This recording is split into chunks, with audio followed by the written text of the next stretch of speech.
She's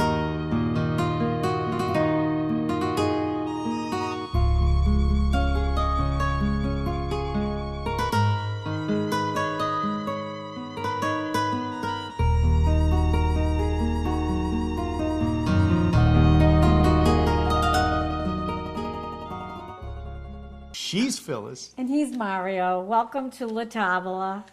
Our family table. It's November, Thanksgiving time. Time for Italian Americans to go on that search for the perfect side dish that from our roots in Italy that can go well with a traditional New England Thanksgiving dinner, which of course is turkey and frequently has a winter squash or a pumpkin with it. We're going to make pumpkin ravioli. And before we get to making that, we need to run off and shop for it. We're going to visit two places. We have Dick's. We're going to Dick's Market to pick out some sugar pumpkins. And we're also going to go to Stillman Dairy Farm and talk to Garrett Stillman. He's waiting for us, and look at what he has there available that we can use to complement this meal. So we'll be back shortly. We're headed off now, and we'll see you when we get back and begin cooking. Hi. She's Phyllis. And he's Mario. Welcome to Stillman's Farm. And he's Garrett Stillman. He's the proprietor of the farm here. And this is a great place in Lunenburg. What's your address here, Garrett? We're 991 Lancaster Ave. Okay. And Garrett is a new dad, he just told us. Oh yeah, he just brought home, he and his wife just brought home their first daughter. Baby cow. No, it's a baby girl. Charlotte, right? And so we'll forgive Garrett if he's a little kind of tense today. Probably has a lot to do, and we're taking up his time. So we shop here. Phyllis and I shop for some of the things that we cook in our kitchen. Some of the ingredients for the things we cook in our kitchen here at Stillman's. I love this place. I've stopped here ever since we moved to Lunenburg, and they opened or reopened their doors. They may have been closed for a while, but this is old time family farm. I mean, Lunenburg has a dairy farm, and you know it's drivable to Boston, so it's a big deal for us. So Garrett, other than Charlotte, what's new with the dairy business? What are the things that you focus on here? What keeps you busy day to day? The big thing is basically production of milk. We have our own herd of cows here. We feed them, milk them, take care of them. We harvest the feed that they get, and then after we bottle the milk. So and we bottle the milk, process it a couple times a week, where it's pasteurized, homogenized, regulate the fat content with your whole, your low fat, your skim, your flavored milks, creams, half and half heavy cream. We do that all right here, and basically we sell that milk either at the retail store here at the farm or through our home delivery service. Oh, you're going to tell the viewers about this because this is very cool. Home delivery. When's the last time you heard about home delivery of milk? I was a little kid. Garrett wasn't born yet when they stopped delivering milk to my door. Garrett does it now. So tell us how one gets involved, how one subscribes to your delivery service. Basically, you can either call us or email us. Our website is stillmandairy.com, or you can call us here, 978-582-5533. Basically, just anything we sell in the store, we sell in our home delivery service. So just you sign up, and we'll come to your house once a week with the milk. You leave your empty glass bottles there. We pick them back up the next week, and just make sure you save the trouble from having to leave the house, or if you can't make it here, we're not on your way, you know, to and from work or whatever, we can bring it.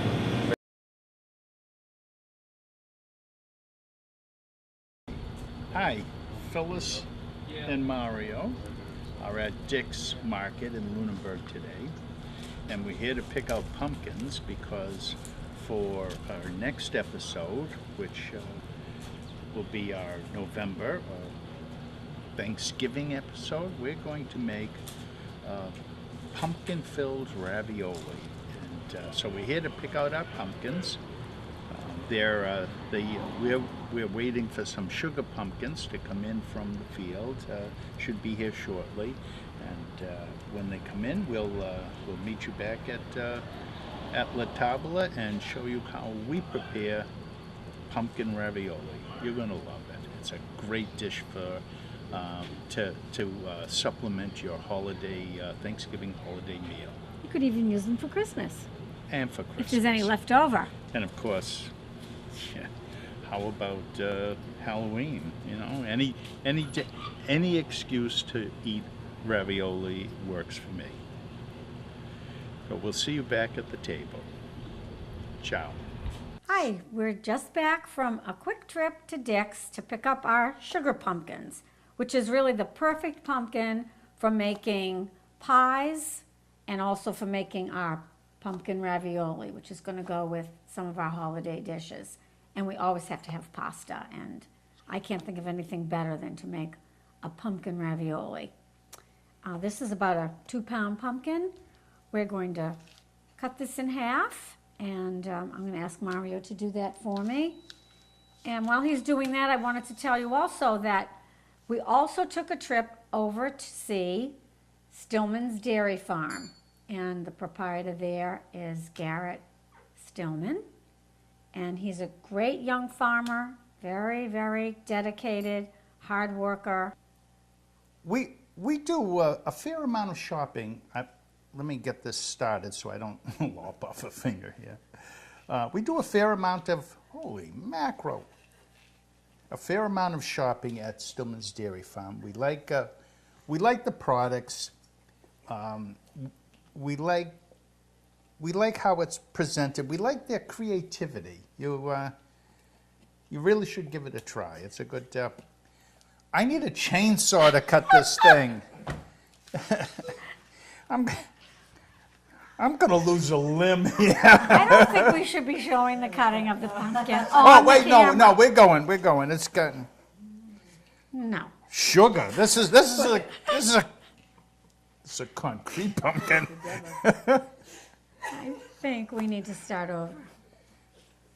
Seriously. Oh my God. We're going to pee our pants pretty soon. You're not supposed to say that on camera. No, we have to be off camera. That has Did to that be come from me?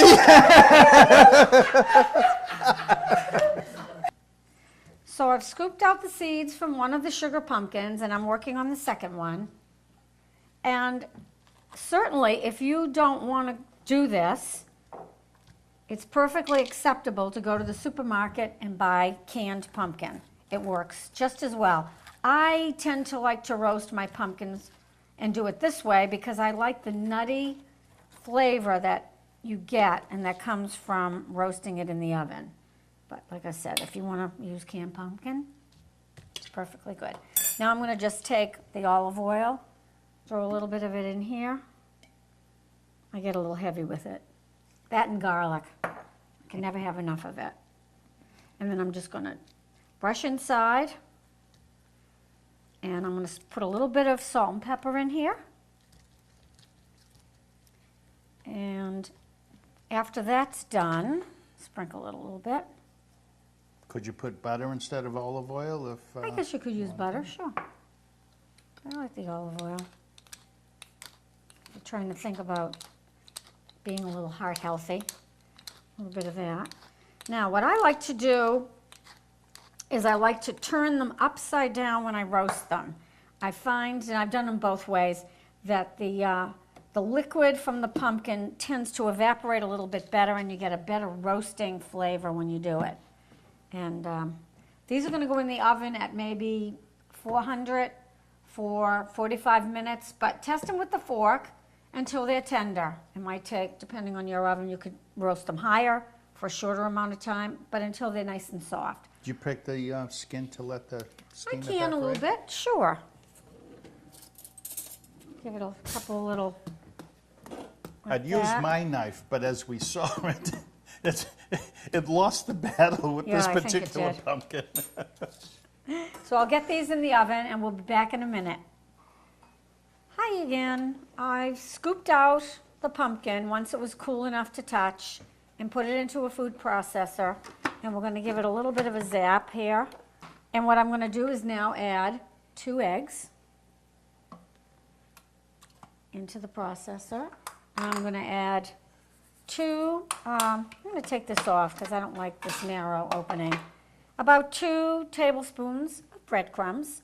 I didn't have any plain ones. I would prefer that they were plain, but these have a little bit of a seasoning to them. But I don't think that little, in terms of breadcrumbs, is going to affect the taste much. Guess who bought the seasoned ones instead of... It That'd helps be me. to, I feel like it helps to bind besides the eggs, and it also helps to, I don't know, reduce the watery, absorb. moisture. Thank you, that's the word I was looking for. I also have about 2 tablespoons of ricotta cheese that I'm just going to add. I mean, these are optional things that you can put in, but I think it binds it without compromising on the flavor of the roasted pumpkin. And I'm going to give it a couple of pulsings, a couple of times. You don't want to do it too many times for too long. You have a little Spatula? spatula for me? I'm sorry I didn't bring one over. I don't want to process it too long because I don't want it to get too watery and liquidy. Oh, look, it matches Thank the you. pumpkin. What pumpkin? Oh, this here? All right, I'll give it another pulse. Just until it has a nice smooth looking texture. We've shown you how to do pasta dough before. If you've haven't seen it or forgotten, refer back to episode 1, homemade fettuccine, and you can see how to mix the dough. This is a particularly tender, supple, luxurious piece of dough. I love this. In fact, I'm just going to eat it here. No, I'm not. But we are going to make some ravioli now, so it's time to roll this out in preparation for filling and assembling the ravioli. So we've used this hand roller before. Set it at the widest opening. There are stainless steel rollers here that'll flatten this disc out. This is also part of the kneading process. That's kneading with a K. And those of you who make bread know how important, or any baking, know how important kneading can be. It helps to develop the gluten, which is the protein that gives dough its unique characteristic, the ability to be flexible and elastic, and yet to hold its shape. And when you're doing this, occasionally you'll pick up a little speck of something. We've been working on the counter, so there may be a piece of an herb or something that's in there. You just pluck it out, not worry about it. And you notice that I keep folding it in half and putting just a little bit of flour so that on the outside, that helps to keep it from sticking and not developing right. Okay, I think we're ready to start. And so we go gradually, one notch at a time, making the rollers closer together, thus making the pasta dough thinner. And I think this feels just right. The dough does feel a little on the thin side, so I'm Did you flour the bottom? hoping, no, Oh, I'm hoping that it will hold the filling. Now the filling, when I'm getting ready to do that, where's that bench cutter? Could I have that, please? Cut that end off. take that off like that. You're gonna need that. I know. And I've got a pastry tube that I'm going to fill. I don't put the nozzle in it like you would make if you were doing cake decorating. It doesn't need it. It just has a little cut opening. Now, if you don't have one of these little guys, you can use a nice heavy-duty Ziploc, probably a freezer bag, a quart size, or you can use the gallon size, depending on how much filling you're going to put. And just cut a little hole in the corner, and that will do you just fine. I'm gonna show them. Yep, you can do that. So I'm going to fill this up. And I'm just going to put in enough to do this particular dozen, because if I fill it too much, then it starts to run out the end. So I'm not going to let that happen. I'm going to pull that up. And I'm going to start to do that while Mario's showing you the alternative. I'm just going to make a little squeeze. I'm being careful not to put too much filling in. It's probably going to come out to be about a tablespoon. You can just eyeball that. And after you've made enough of these, you'll figure it out. And you could do the same thing with this. After you've cut that, fill it up with your filling and squeeze it out the opening that you cut. Don't let that go into the food, though. I didn't add enough, so I'm going to have to add another scoop here. I should have added another scoop. Just enough to finish it up. If you happen to lose your aim, like I did, you can just take your finger and move it over and maybe just clean up this edge a little bit so that when you go back to seal it with the top piece of dough, you don't have it come apart on you. So that looks about right. And you can go back and add a little more to them if you look like you haven't filled them all equally, but that's about what it needs to look like. Now I'll take the top piece of dough. Oh, you know what I need? I need a little bit of water.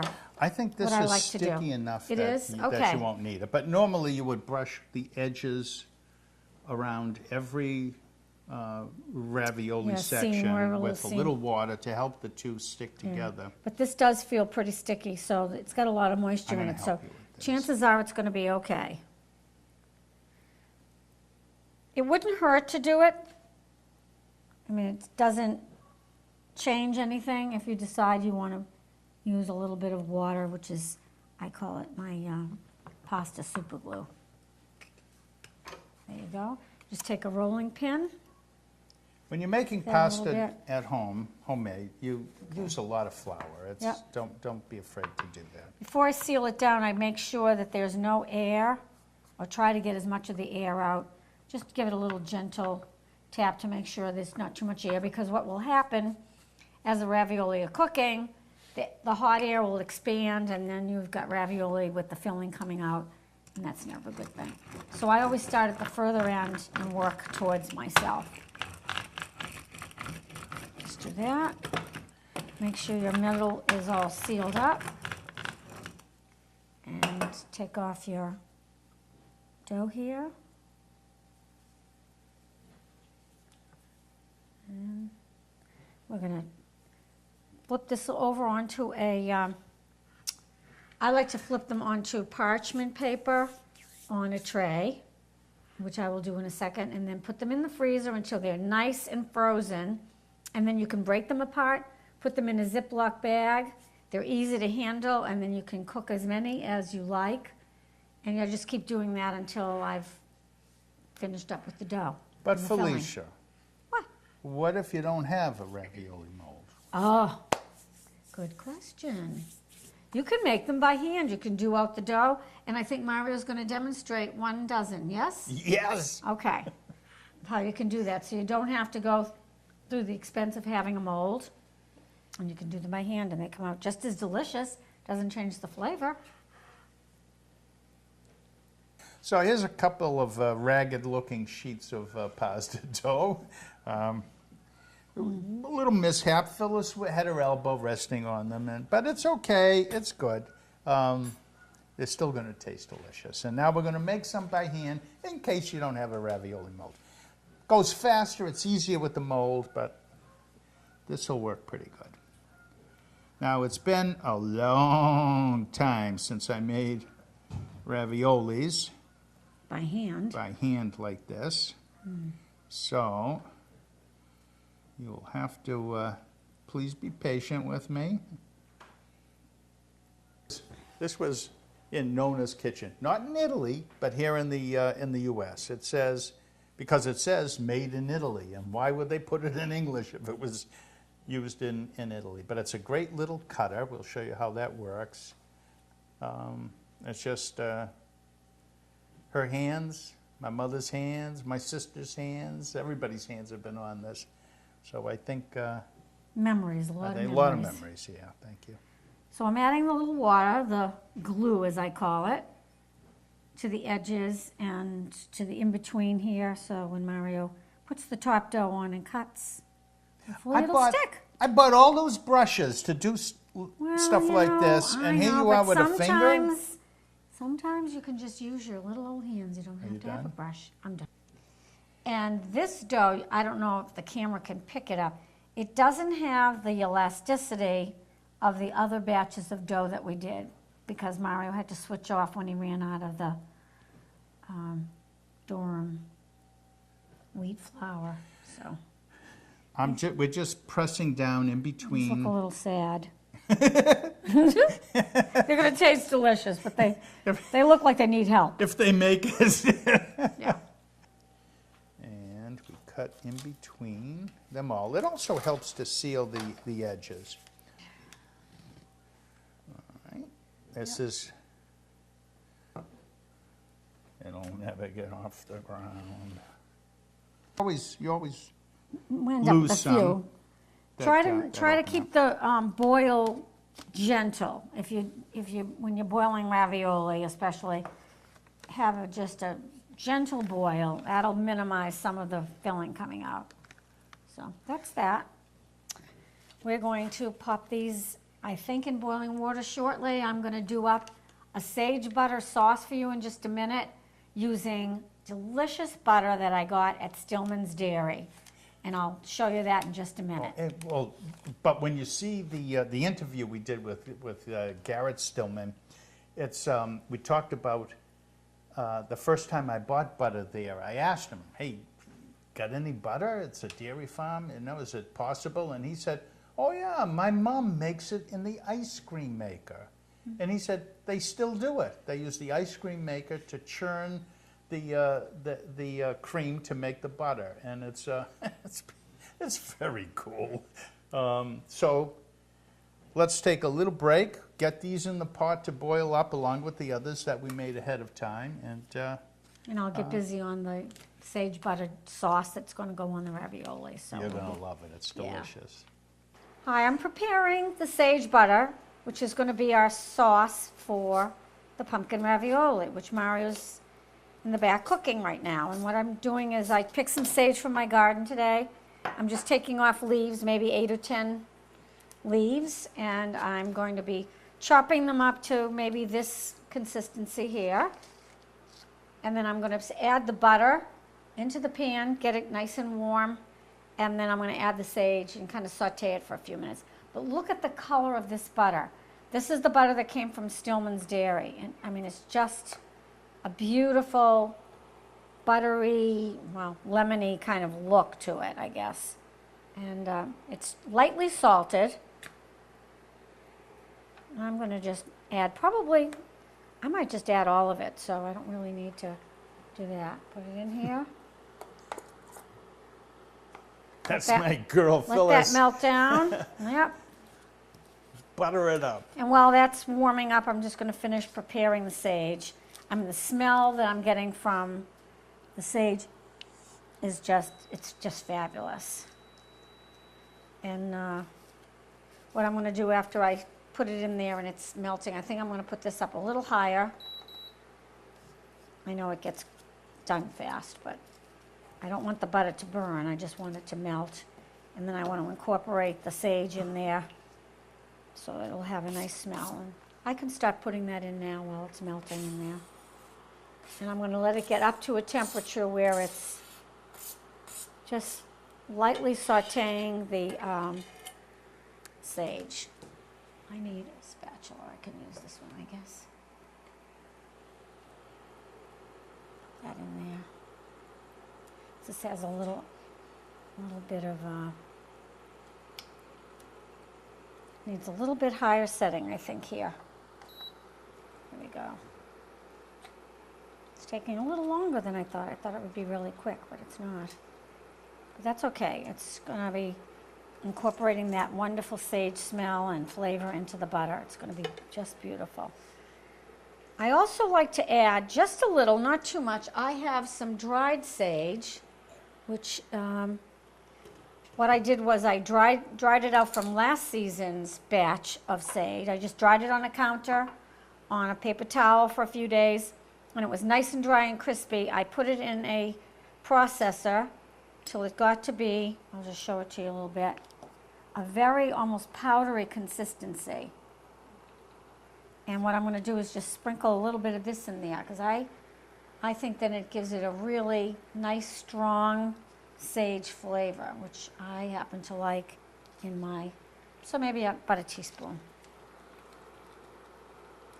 And I'm going to just let that cook a few minutes until it gets nice and maybe turns a little bit brown, the sage.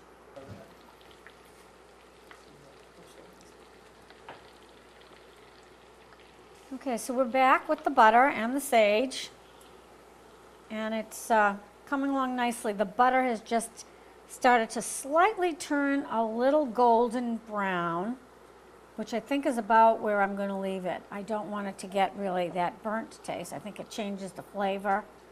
All right. So we're back to show you what we've come up with for our ravioli, pumpkin ravioli. And it's really a meatless meal, which we hadn't talked about, but that's what it's turned out to be. And I think you've got all your proteins, you've got some carbohydrates, so I think it's a balanced meal. I mean, you could do a salad or some sliced tomatoes if you wanted to round it out, but not necessary. So Mario's going to dress the ravioli. That's right, you can leave that there. Okay. I'll bring this. Okay. It's cast iron, cooks great, weighs a ton. Let me get you the spatula here. You want all this goodness in there. You don't want to waste one little speck of it. Is Dr. Goodman watching? If he sees all this butter, he's going to kill Look me. look at how beautiful that looks. That really Isn't that looks just the good, prettiest? yes. So you've got your ravioli, you've got some beans from my garden, and you've got some focaccia, and of course, the wine. Oh, look, there's Dr. Goodman. Oh, no, I can't do that. That looks just I'm wonderful. just trying to That get looks- some of the butter to get Go in underneath there and absorb a little bit. Yeah. Oh, man.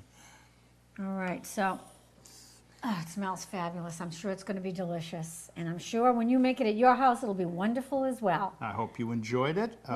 Remember, check our Facebook page, LaTabella, with Mario and Phyllis.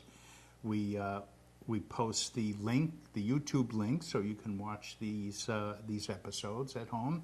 Also check with Lunenburg Public Access Cable, their Facebook page. They post the link also, and it'll be shown on Channel 9 here in Lunenburg. Remember to shop your local merchants. It's important. It makes Lunenburg unique, and it's these are wonderful farmers, young people working hard, and they need our support. Otherwise, it's all of this making butter in the ice cream maker. I mean, cool think is about that? that. That's very cool. You don't get that anywhere else. Hope to see you again. Remember to friend us, like us, share us, all those things you do on Facebook. We need your help with that. And want to wish you a buon appetito. Happy holidays with your family. And ciao. Ciao.